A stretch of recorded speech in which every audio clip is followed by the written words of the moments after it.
Nothing feels wrong at first. The lights flicker, your phone stutters, and then the city exhales into silence.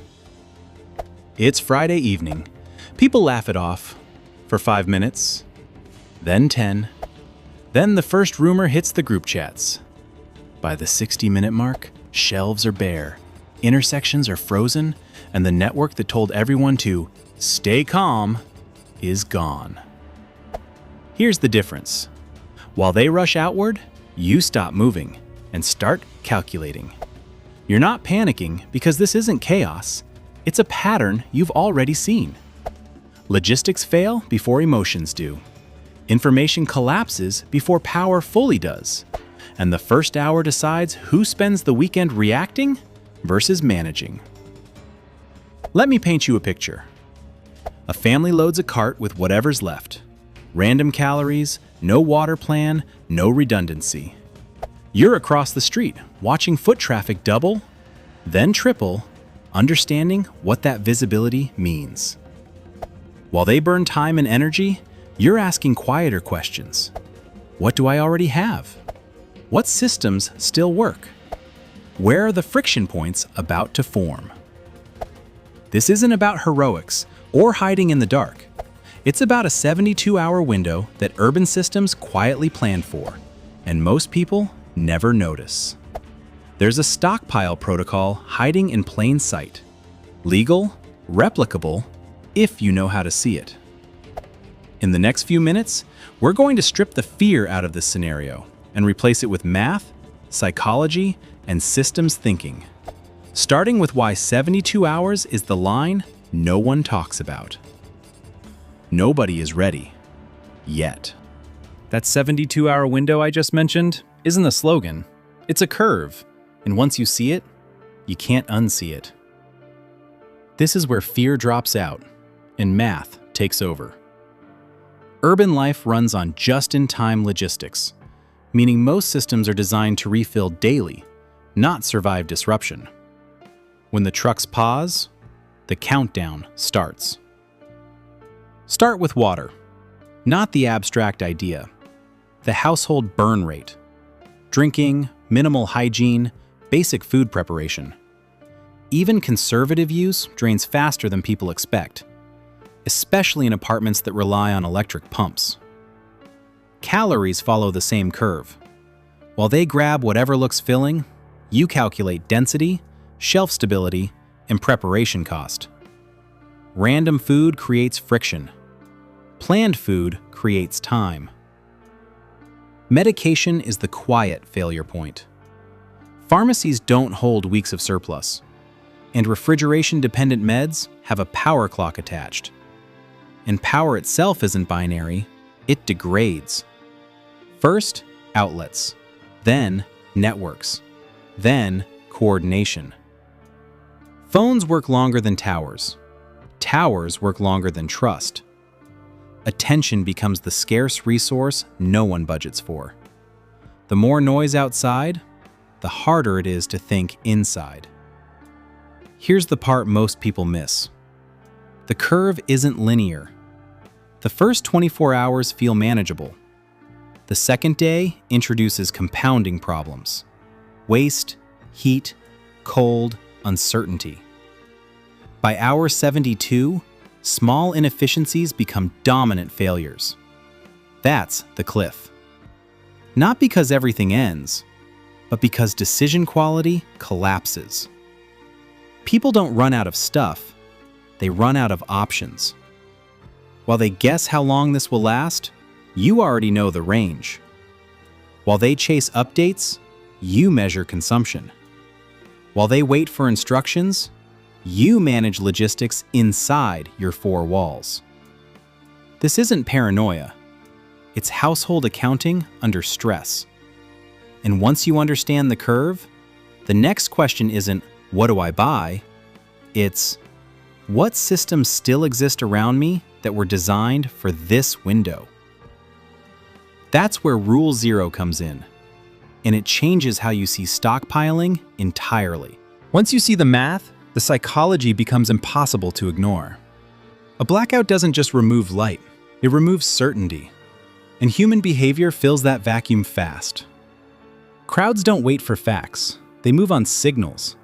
Cars lining up, carts filling, someone saying, "I heard." That's how rumor cascades start. And once they do, they amplify risk without adding resources. Pop quiz. If 10 people run to the same store at once, does that increase or decrease everyone's chances? Intuitively, they think speed equals safety. In reality, visibility is the tax.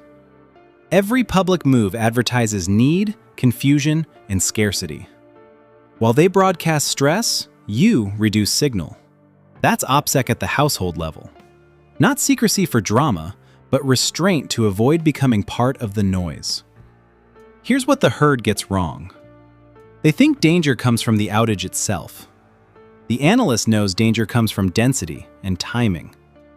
Parking lots, lobbies, stairwells. These aren't problems on their own. They become problems when emotions synchronize.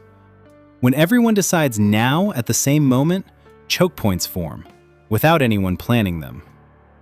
This is where thinking in windows matters, not days, windows. The first 30 minutes is denial. The next hour is confirmation. After that comes imitation. You don't need to predict people individually, you just need to understand phases. While they react to what just happened, you position for what's about to happen next. Notice how quickly responsibility gets outsourced.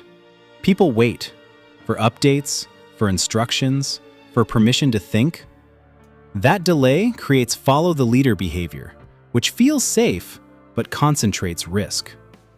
The analyst does the opposite.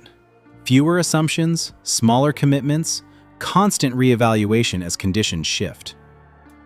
This section isn't about controlling others. It's about controlling your decision environment. Calm isn't passive here, it's disciplined. The analyst mindset values legality, coordination, and reversibility. No dramatic moves you can't undo.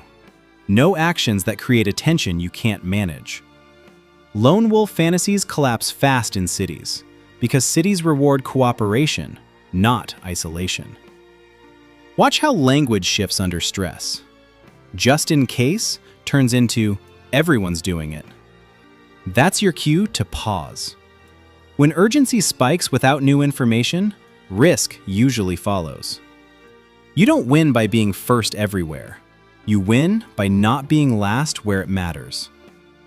Most mistakes happen in the gap between perception and reality, when emotion fills missing data and pushes premature decisions under pressure without warning. While they chase certainty in crowds, you build confidence through preparation and coordination.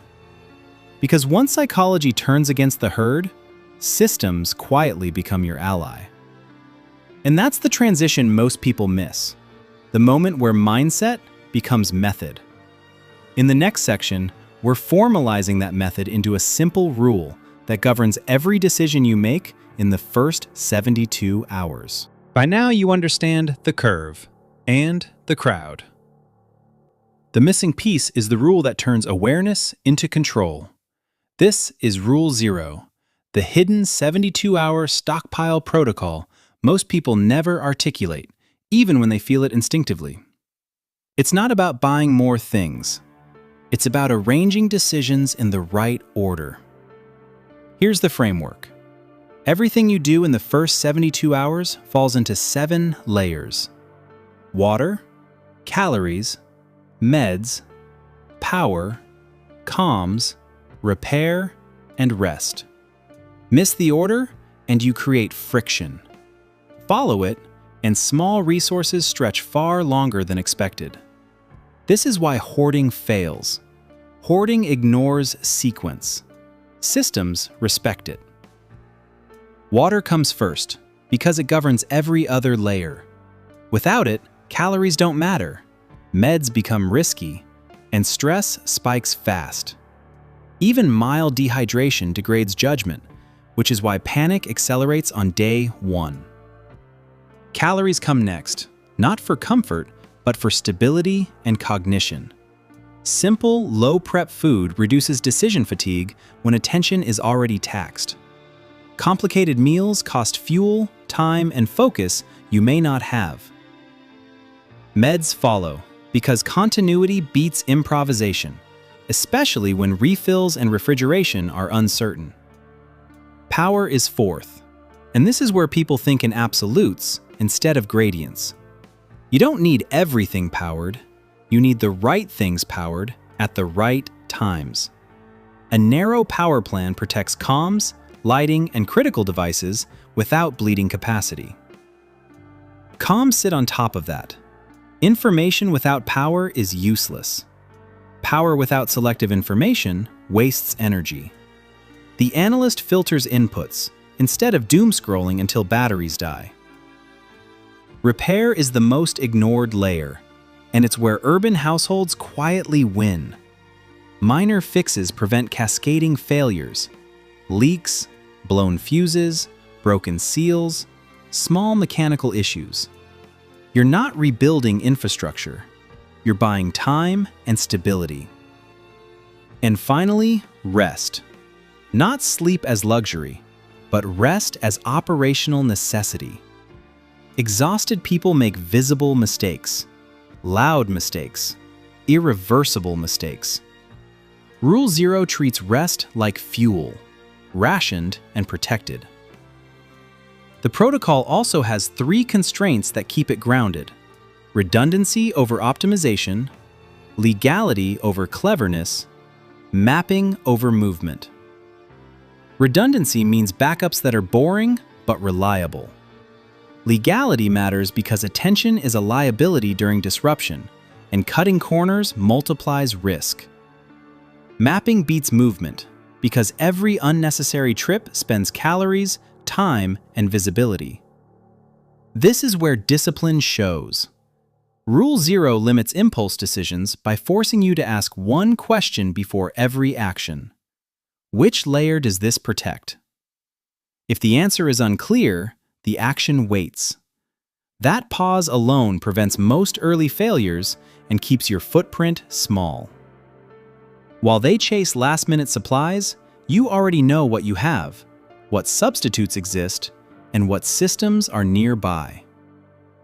Mapping is mental and physical. It's knowing which rooms retain heat, which taps still flow without pumps, which devices share batteries, which neighbors have complementary skills, and which routes stay quiet without being isolated. This protocol doesn't live in isolation. Urban infrastructure was designed for short disruptions, even if it's rarely advertised that way. When used ethically and lawfully, those systems can support multiple layers at once: water access, medical continuity, communications, repair capacity, coordination space, and predictable rules that reduce chaos for everyone involved. Here's the open loop. Once you apply Rule 0, locations stop being shelters and start becoming multipliers. Not bunkers, multipliers. Places that extend your layers instead of draining them. Most people walk past these every day without seeing them. They hoard items and hope the pile is enough. You manage systems and know where the margins are. In the next section, we're identifying the first category of these multipliers: urban fortresses hiding in plain sight, and why the herd consistently misunderstands what they're for. Most people picture civic shelters in public buildings as last resort chaos magnets, overcrowded, loud, and dangerous. That assumption is exactly why analysts look at them differently. Because these spaces weren't designed for comfort, they were designed for continuity. And continuity is what matters in the first 72 hours. While the herd hears shelter and imagines panic, you hear facility and think systems. Water access that doesn't rely on apartment pumps. Medical rooms meant for triage, not retail pharmacy shelves. Backup generators sized for operations, not convenience. Comms rooms tied into municipal networks. And most importantly, trained staff who already know their roles when everyone else is improvising. Here's the expectation flip. Panicked people assume crowding equals risk. The analyst asks how space is segmented. Many civic buildings are built vertically or compartmentalized by function. That means controlled flow, separation, and redundancy, instead of one big pressure cooker.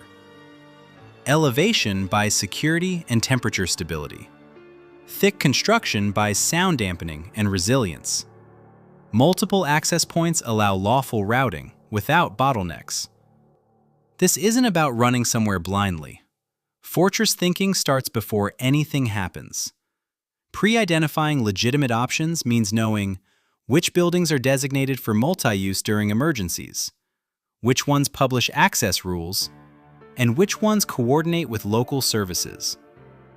You're not forcing entry. You're not bypassing security. You're understanding the map that already exists. Contrast that with the reactive crowd.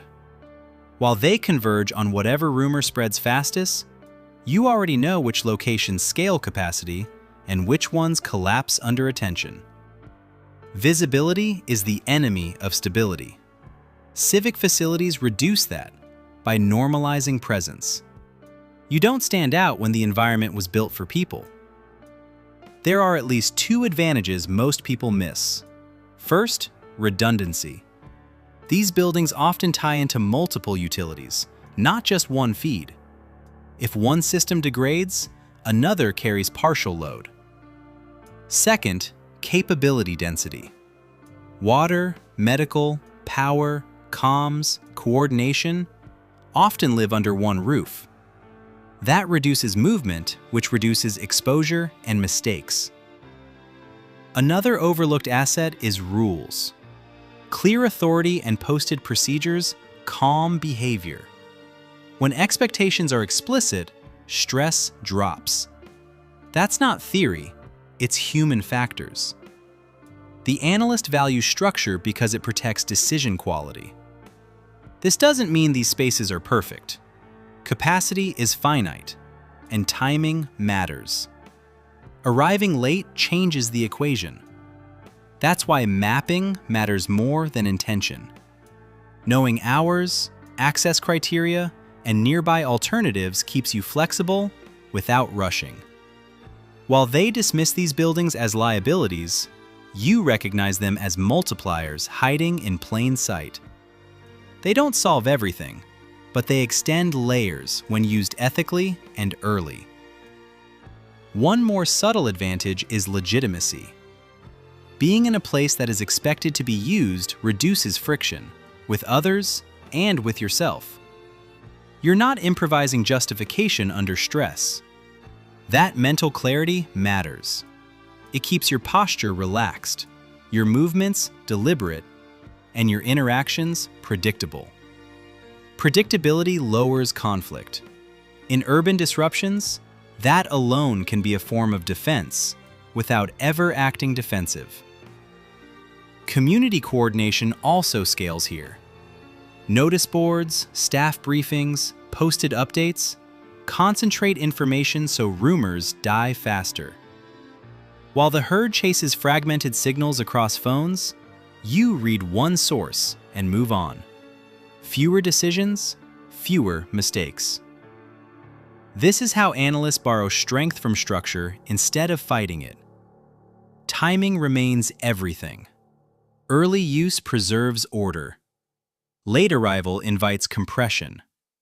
That's not fear, it's flow dynamics. The analyst respects timing the way a mechanic respects tolerances. Push past limits, and systems fail loudly. Knowing that difference ahead of time is what separates planning from wishing. And wishing burns time. Time you never get back when the curve steepens and options close fast. And once you see how a single civic facility can support multiple parts of Rule Zero, the next question becomes obvious. What happens when you add elevation, mixed use, and everyday anonymity to the equation? That's where the second fortress category comes into play. Once you understand civic facilities, Your eyes start drifting upward. Most people look at vertical mixed-use buildings, apartments over offices over retail, and see exposure. Too many people, too many unknowns. Looters imagine chaos stacked floor by floor. The analyst sees something else entirely. Elevation, redundancy, and controlled density, already governed by rules. Here's the scenario. Power is intermittent. Elevators stall. People cluster at street level because that's where uncertainty feels actionable. While they compress at the bottom, you think vertically. Height creates separation without isolation. It reduces foot traffic, dampens noise, and filters access naturally. Gravity doesn't need electricity, which means water systems designed for upper floors often behave differently than people expect, especially in newer or hybrid buildings. Controlled access is the first advantage. Keyed entry, staffed lobbies, posted hours. These aren't obstacles, they're filters. They slow movement and enforce norms. While the herd sees inconvenience, you see time being bought. Stairwells become predictable routes, not improvisational hazards. Conceptually, choke points exist not to be exploited, but to be understood. Predictable flow reduces surprise, and surprise is what causes mistakes. Density is the second advantage, and this is counterintuitive. More people doesn't always mean more risk. In mixed-use structures, density provides camouflage. You don't stand out, because no one does. Stealth here isn't hiding, it's blending into normal patterns of occupancy. Lights on some floors, dark on others. Radios murmuring. Maintenance carts moving. Normalcy, even degraded, keeps attention diffuse. Then there's capability. These buildings hide repair and storage spaces most residents forget about. Utility rooms, janitorial closets, shared workshops, mechanical floors. Used lawfully and with permission, these areas represent repair potential, not scavenging. Minor fixes keep systems stable longer. A stuck door, a leaking valve, a failed breaker. Small issues become big problems only when nobody addresses them. Comms vantage matters too. Elevation improves signal reliability when networks thin out. You're not chasing bars, you're choosing position. Even passive monitoring becomes easier when interference drops. While they burn batteries refreshing feeds, you sample information, then stop. Comms discipline preserves power and attention simultaneously. Neighbors are the real multiplier here. Mixed-use buildings concentrate skills. Electricians, nurses, mechanics, IT workers, security staff. The herd avoids interaction out of suspicion. The analyst does the opposite, carefully and legally. Simple coordination. Who has water? Who has tools? Who checks on whom? Reduces individual load. Cities reward cooperation under stress, even when people pretend they don't. Rules matter more than bravado. Building policies, posted procedures, staff authority create a shared baseline. You follow them not out of submission, but because predictability lowers friction. While others test boundaries and draw attention, you conserve social capital. That capital becomes invaluable by day 2. Let's address the fear directly. Yes, mixed-use structures contain risk. Noise travels. Conflicts can escalate. That's why restraint is central. You're not moving constantly. You're not advertising resources. You're not trying to control the building. You're managing your footprint within it. smaller, quieter, reversible decisions outperform dramatic ones every time. Contrast this with the street-level scramble. While they orbit stores and intersections, you occupy vertical space where movement slows and systems overlap. While they exhaust themselves reacting, you let the building absorb shock for you. The structure does part of the work, legally and quietly. Timing still governs everything. Early stability looks boring. Late arrival looks desperate. Knowing the difference ahead of time is the entire game. Mixed-use buildings reward residents and legitimate occupants first, not last-minute improvisers. That's not exclusion, it's design. Once you see how elevation, density, and rules layer together, the pattern emerges. Some urban locations don't just shelter you, they extend your systems without draining them. And if you think vertical structures are powerful, wait until you understand places designed to move people and quietly support entire cities at the same time. By now, you've noticed a pattern. Every time disruption hits, people flee nodes. Anywhere associated with movement feels dangerous once movement breaks. Transit stations, depots, and service corridors empty fast, not because they stop functioning, but because fear tells people congestion equals threat. The analyst doesn't romanticize these places, but doesn't abandon them either. Here's the myth to kill early. Transit does not equal chaos by default. Transit-adjacent service hubs exist to keep cities running, not to entertain crowds. Power infrastructure, maintenance rooms, water access, communications equipment, trained personnel. These cluster here by design. While the herd sees risk, you see capability density hiding behind boring signage. This isn't about entering restricted areas or bypassing controls. It's about lawful proximity and awareness. Many service hubs include public-facing zones, adjacent facilities, or mixed-use perimeters that remain legitimate spaces during disruption. Knowing where those boundaries are before anything happens is the difference between stability and wandering. Power is the first advantage. Transit systems prioritize continuity, which means backup generation and hardened electrical pathways often exist nearby. Even partial power availability changes the equation for lighting, charging, information. While apartments go dark unpredictably, these zones degrade gracefully. Water and sanitation are the second advantage people miss. Transit systems move humans, and moving humans requires facilities.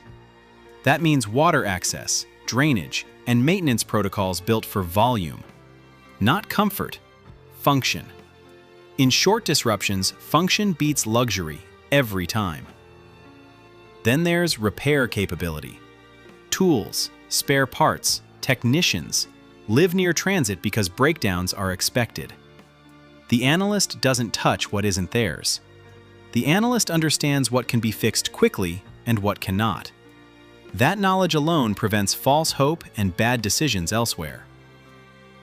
Information flow is the quiet asset. Transit hubs sit at the intersection of municipal updates, security coordination, and public communication. Notices appear here earlier. Staff hear things before social media does. While the herd refreshes feeds until batteries die, you sample structured information and move on. Here's the contrast. While they flee nodes assuming danger concentrates there, you understand that unmanaged crowds create danger, not infrastructure itself. Service hubs are designed to channel, not trap. When foot traffic drops, predictability increases. Predictability is safety's quieter cousin. Timing matters more here than anywhere. Early awareness means calm perimeters and normal operations. Late arrival means compression and restriction. The analyst respects that curve and never forces relevance. If a space isn't serving the protocol, you disengage without drama. Pre-event relationships amplify this category. Knowing where public offices are, which community services operate nearby, and how updates are posted creates trust without asking for favors. Familiarity lowers friction. Staff respond better to people who look like they belong, because legally, they do. Noise and attention still matter. Transit adjacent doesn't mean central, it means nearby. You're not camping under signs. You're positioning within lawful zones that benefit from infrastructure without attracting it. That distinction keeps your footprint small and your options open. While the herd treats infrastructure as something to escape, you treat it as something to understand. Not to rely on blindly, but to integrate intelligently.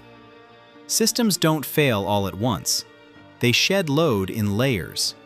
And transit sheds last, because cities need it to. Once you inventory these capabilities, a bigger picture forms. Civic buildings, vertical structures, service hubs. They're not isolated options, they overlap. And when you start layering them together, Rule Zero stops being theory and becomes a network that works even when everything else feels uncertain. By this point, it should be clear that no single fortress carries you through 72 hours alone. The power of Rule Zero is not location, it's layering. You're not choosing where to be, you're choosing how systems hand off to each other as conditions shift. Think in windows. 15 minutes to stabilize, 60 minutes to reassess. After that, only deliberate movement. While they bounce from place to place chasing comfort, you rotate functions. Power here, water there, information somewhere else, all without burning calories or attention unnecessarily. Here's what that looks like in practice. You draw power sparingly from one environment, then shut it down before depletion. You top off water from known safe sources, then stop. You handle medical continuity early when access is calm, not late when everything compresses. Nothing heroic, just sequencing. The mistake people make is anchoring emotionally to one spot. When that spot degrades, panic follows. The analyst stays unattached. Civic buildings support coordination and information. Vertical structures support rest, stealth, and redundancy. Transit-adjacent zones support updates and repair awareness. Each fortress carries a different layer better than the others. Redundancy is the connective tissue. 2 ways to hear updates, 2 ways to keep devices alive, 2 social connections who know where you are. None of these are dramatic, but together, they absorb shock. When one layer weakens, another takes load, without forcing a move. Community roles matter here. Not everyone does everything. One person monitors information. Another handles water discipline. Someone else checks on neighbors. While the herd duplicates effort and exhausts itself, you distribute effort and preserve margin. This is why the system beats any single location. You're not betting your safety on walls. You're betting it on adaptability. Every decision asks the same question. Does this preserve options for the next window? Once that mindset locks in, fear loses leverage. You stop asking, "Where do I go?" and start asking, "Which layer needs support right now?" That shift releases tension. Clarity replaces urgency. Those margins buy you time to think, communicate, and rest, while others spend energy moving, arguing, and guessing until exhaustion quietly becomes their most dangerous failure inside dense urban systems everywhere. And clarity is what allows you to confront the uncomfortable parts next, because even the best systems have constraints. In the next section, we're pressure testing this framework against reality, power limits, water safety, human behavior, before illusion sneaks back in. At this point, it's worth slowing down and addressing the objections already forming in your head. Good plans fail when they ignore constraints, and urban survival is constraint-heavy by design. Power is limited. Even backup systems degrade. Fuel runs out. Access narrows. The protocol doesn't promise continuous electricity. It prioritizes brief, intentional use. Water safety matters just as much. Not every source is potable, and purification takes time, tools, and judgment. Heating and cooling are similar. Buildings buffer temperature, but extremes still tax bodies, especially children and the elderly. Access permissions are a hard line. Some locations simply won't be available to you. Enforcing relevance creates a tension you cannot manage. Skill gaps matter more than gear. A repair kit without knowledge is dead weight. Noise and visibility compound risk. Stress makes people louder, not quieter. And sound travels unpredictably in dense structures. Then there's the human factor. Fatigue, conflict, fear. These degrade decision-making faster than shortages ever do. Even well-prepared households fracture under stress if roles aren't clear. This is where training and community outperform stockpiles. Knowing neighbors, practicing communication, rehearsing basic routines. These matter more than one extra gadget. Preparation doesn't make you invulnerable. It narrows failure modes. It buys time, not certainty. You cannot control grid restoration, public policy, or other people's emotions. You can control consumption, movement, and attitude. These constraints don't invalidate the framework. They define the boundaries where smart preparation operates, instead of collapsing under unrealistic expectations during real emergencies. If this feels less heroic than survival fantasies, that's intentional. Real resilience is quiet, lawful, and boring. It accepts limits early so they don't surprise you late. With those constraints understood, you're ready for the part most channels avoid, the dark truth about why many prepared people still fail, and the choice that decides whether you do.